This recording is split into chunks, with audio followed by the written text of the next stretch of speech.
How much contradiction does the Charter of the United Nations and Islam have? We take what Abdullah ibn Abbas, he said, because he is Sahabi, from the greatest of the Mufassirin. He said to take jizya from the Ahlul Kitab.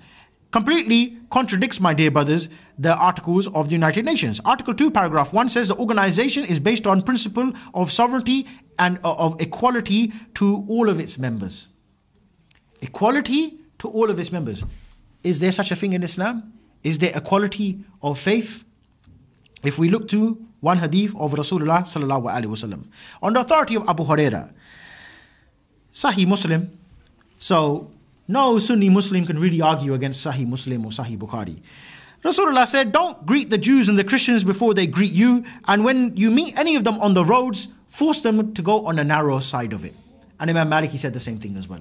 In fact, Umar ibn Khattab, who Rasulullah sallallahu alaihi wasallam, he said that if there was to be another Nabi after me, it would be Umar ibn Khattab in his own charter, not charter of United Nations, in his charter with the people of Sham, with those Christians of Sham, in his charter was Kafir and Muslim, they're not allowed to wear the same clothes as one another. If the Muslim, he comes out on the day of Eid and he sees Kafir with nice clothes, the Kafir has to take his clothes off and give it to the Muslims. The Kafir, when he walks inside the street, he has to wear a red belt around his neck, and he has to have his forehead shaved, and he has to wear two shoes which are different from one another. He's not allowed to walk on the pavement. He has to walk in the middle of the road, and he has to ride on a mule. And that's only for the adults, not for the children. And you can see how Islam would make the child become a Muslim. The kafir, or the child growing up in a state of kufr, he will turn to Islam. Why? Because the child will be walking along with his dad.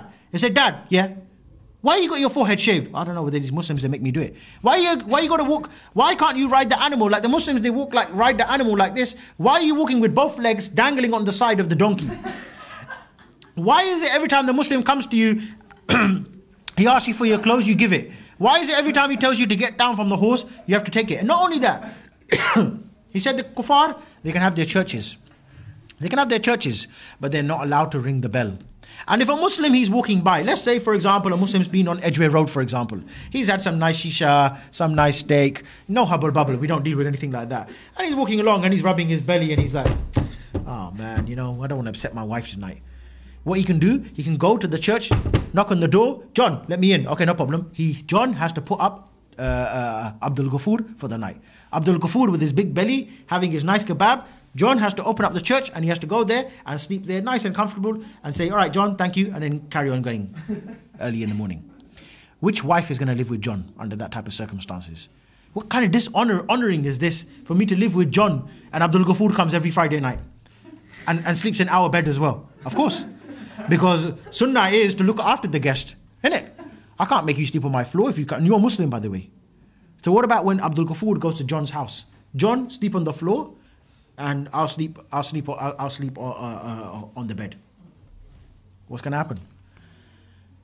Tracy's going to be on the floor thinking, my husband, he's got a forehead shaved, and this one, look at this one, Khatab, mashallah. Which one's more attractive? We're not gay, but I'm just saying. A man with his forehead shaved and one belt around his neck and two different colored shoes, or Amir Khattab. Amir Khattab, we're talking about here now, with that nice Chechen hat, big beard, a bit to the side, yeah? And he's got the badges there, la ilaha illallah, la ilaha illallah, yeah? And he's got a big gun, and he's got a big camouflage jacket on, nice boots, gloves as well. Even if he's got a couple of fingers missing, still looks attractive, yeah? What's Tracy gonna do? John's in for a problem. He just let him in for a kebab, he lost his own wife as well. So everyone's going to become Muslim. That is, my dear brothers, the Islamic State.